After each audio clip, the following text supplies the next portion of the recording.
This is the Royals Rundown, powered by Royals Report. Welcome to the first episode of the Royals Rundown, powered by Royals Report. I am your host here, Evan Dickinson, or otherwise known as Nordic 97 by my other creative name, to cover the Reading Royals here today and everything about the ECHL and minor league hockey in Eastern Pennsylvania. So the Reading Royals are opening up their season today. When you're listening to this podcast, when the podcast drops, against the Trois-Rivières Lions. They open up a 2-game weekend between them and the Maine Mariners. But first off, a couple things to go over here before we get into the overall weekend preview. First off, the Royals opening season roster has been announced. Now, I will say this. The ECHL has a lot of movement every single year, and I'm sure people who have been following for a long time probably know that. But for those who are new, I can guarantee you that about 25% of these players won't be on the roster at the end of the season. I can almost guarantee that to you guys. However, let's go through this roster here, starting off with the forwards. You have Kyle Haskins, Carson Golder, Nick Capone, who is returning from last year, Liam Devlin, Massimo Rizzo, who was with the Phantoms last year, was loaned to the Royals by the Flyers. He could be a fun one to watch. Jordan Frasca, Brandon Sagan, who scored the Royals' only preseason goal, Patrick Moynihan, Cam Cook, Nolan Burke, Alec Butcher, Jeremy Michel, Connor McMenamin, returning Reading Royal there, Ivan Mongo, also a returning Reading Royal, and then Jacob Frasca as well. So overall, pretty good forward core. You have some returning Royals there, but more or less, this is a brand new roster in terms of their forwards. A lot of these guys were acquired by Anthony Peters, and overall has put together a pretty solid forward core. I like the guy like Massimo Rizzo there. He could be very exciting. He had some pretty good years with the University of Denver. I imagine that he is going to come down here to the ECHL and do pretty well if things go the right way. Now, defensively, you look at your defensive roster here. You have Robbie Stucker, Ethan Zmagai, I believe I'm saying that right, Victor Hadfield, Ben Meehan, Emil Choinard, Jake Willits, Jack Page, and Artem Kulikov. And then as well as that, too, you also have Yaniv Peretz, Vinny Purpura, and Keith Petruzzelli as your three goaltenders here to start the season for the Reading Royals. Here's the interesting thing, though. We just got a report today that Vinny Purpura was placed on the 14-day injury reserve. Yeah. So that is interesting there. Purpura will start off on the IR. Maybe that is because the Royals have too many goalies and they want to go with Peretz and Petruzzelli, or Purpura is really hurt. We don't really know. But regardless, I would imagine he's actually really hurt. But it does suck there to not have Purpura to start the season. The Royals are going on like a six-game road trip here to start off. It's going to suck not having him for the first 2 weeks of that. But regardless, I think the Royals will be okay. I have faith in Peretz, and Petruzzelli last year was very solid in the playoffs, but definitely has concerns in the regular season, but I think is still a very good goaltender for sure. I think that there's a lot to look forward there with him. Now, you may be wondering, where is Vincent Sevigny in that defensive list? Sevigny has signed a pro tryout contract with the Hartford Wolfpack. So that's interesting there. He was projected to be with the Royals to start the season, but then just today or yesterday when you guys are reading this, he signed a PTO with the Hartford Wolfpack in the American Hockey League, which I got to be honest with you, like I understand that from a player perspective, because again, like you get a way better opportunity of playing in the AHL in a pro trial contract than you would otherwise playing with the ECHL's Reading Royals. Not to say that the Royals are like bad or anything, but when you look at it from a player perspective, you totally understand it from that way. But it does stink from the Royals' perspective because, again, that's a pretty solid defenseman there that you're not going to have on your roster, which really does stink. I got to be honest with you. In other news, Nick Karabin was traded to the Cincinnati Cyclones for future considerations. So that was interesting there. That was announced. It does stink not having him. But again, the Royals have some decent assets here on their blue line that they didn't really need Karabin and overall wasn't really fitting to be on that roster. So to be honest with you, I'm not really surprised from that remark. Okay, I think we're ready to get into the weekend preview here. So the Royals open up their season on Friday, October 17th. They have a day off on Saturday the 18th. Then they are heading down to Maine on the 19th. So let's go through game by game here. First off, they opened up the season against the Trois-Rivières Lions in Trois-Rivières. The Royals' record last year against TR was 4-6 in the regular season. They were 1-2 in Trois-Rivières. If you want to go even further than that, in the playoffs, they were 1-4 in Trois-Rivières. If you want to add the playoffs into that too.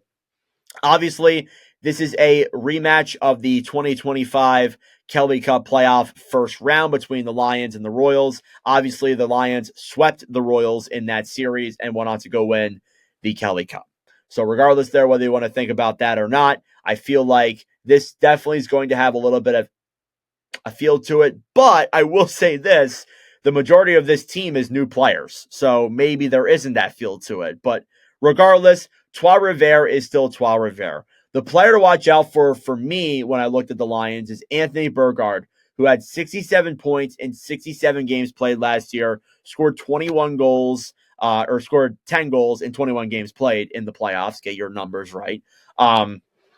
He was a very solid player last year for the Lions. One of those notable guys there as well. But honestly, I really do think that the Lions overall have mostly the same roster, so you definitely want to watch out for that for sure. Now, the only thing that's really changed is Cormier. You guys obviously know him from last year. He was the top goalie for Trois-Rivières. He is no longer there. He is with the Providence Bruins in the American Hockey League. Might play some NHL games this year, to be honest with you. He was that good last year for the Lions. Now, the Lions goaltender is Hunter Jones, who was a second-round pick by Minnesota back in 2019. He is now in the Lions organization. Last year, played 28 games, had a 15-6-6 record with a .905 save percentage. He was still pretty solid with the Lions last season. I would imagine, that he will be the starter here for the Lions, barring any injuries above in the Montreal system. As well as that, too, they do have Ben Gaudreau, who had a 21-16-6 record last year with the Indy Fuel. So he was actually pretty decent there, but he is now their backup most likely. Overall, that sets up Trois-Rivières for a pretty solid goaltending tandem if those two guys are down there. Now, you look at some of the most notable things here with these two teams. Obviously, last year, these guys played in the first round. There's going to be that feel to it. But again, there is a fully new roster here with the Royals.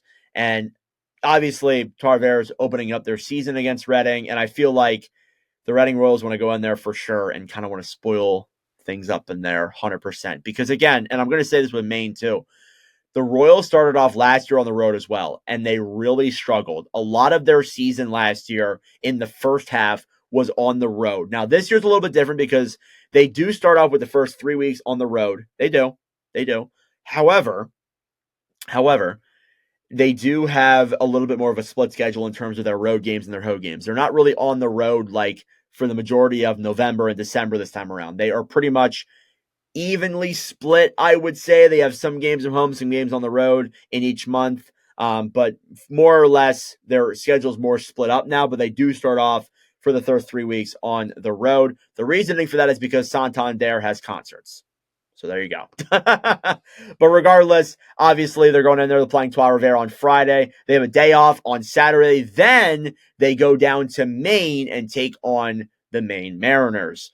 3 p.m. puck drop. The Mariners last year against the Royals were 8-6 against them. The Royals were 1-4 in Maine. So not the greatest numbers there. They definitely want to improve upon that. The players to watch out for here for the Mariners, Jacob Hudson, 38 points in 61 games played last year with Maine. That was his first real breakout season with the Mariners. I feel like you want to watch out for that for sure. He had a good season last year. I'm expecting for him to kind of take another step this year or be around the same. So definitely want to watch out for him for sure. And then Brad Arvanitis was with Maine last year, 11-9-2, a .899 save percentage with Maine. Obviously, Nolan Meyer, who was with the Mariners last year, is no longer there, former Reading Royal. He is actually, I'm not sure where he is now. That's a good question. But regardless, Brad Arvanitis is their projected starting goaltender, or it could be the other guy they have down there in the system too, who played in Princeton last year. So there's a few options there for sure. But again, you want to go in there and you want to start off pretty good. This is a Maine team that was physical last year. They played you hard, and they definitely took a couple of games from you that you probably shouldn't have let them take since you were below them since you were above them in the division. But I'm confident here that the Royals will be able to get that done. I had a lot of people message me and say they had a lot of criticism about how the Royals played in the preseason game. I think we need to take that preseason game with a grain of salt, and we need to see how this weekend goes. Because again, you can say that they played bad in the preseason game, but the preseason game doesn't always depict how teams are going to be. You're always looking at the individual performances. You're looking at evaluating things and seeing how players are. And from what I saw from Peters in that conference, I understand that they did lose the game, but Peters was very happy with the team's effort. And a big thing last year with the Royals that was very criticized under Jason Binkley was effort. And I think seeing that last night definitely shows. The Royals here are trying to create this pretty much like this energetic, good vibes culture here. Peter said he wants these players to have fun, but he also wants them to be highly competitive. With Binkley last year, it kind of felt like it was just like all business. With Peters, he seems to be taking a little bit more of a lighter approach, and I like that, to be honest with you. So I think that that's going to really benefit here for sure. Obviously, you get benefit there from guys coming down from the AHL like Massimo Rizzo. You get down there, you get Keith Petruzzelli down there helping you as well. You have guys like Carson Golder coming in there too. This is a new Royals team. It's going to be very interesting to watch them. It's going to be pretty hard to speculate how they're going to do. Like, I'm saying a lot of these things in here. I have honestly almost no clue what to expect heading into this weekend. I don't know. I'll be back on Monday here to review these two games and talk more about Royals news if anything else goes down. But that's it. These podcasts are not going to be that long unless we bring somebody on, obviously, like we bring on a guest or something like that. These podcasts won't really be that long, but I will see you guys on probably Monday morning with the weekend review, maybe Sunday night, depending on how much I can get done. But regardless, let me know your thoughts down below in the comment section. Let me know your thoughts on Facebook or Instagram. You can follow the Royals Report on Facebook and Instagram at Royals Report. You can follow me on Twitter at Nordic97B. I'll put it in the description below. You can obviously go there and check out the Royals tweets live, talk to me my thoughts about the Royals and all that stuff. But regardless, that is it for me. Thank you all so much for watching, and I will see you guys at the rink.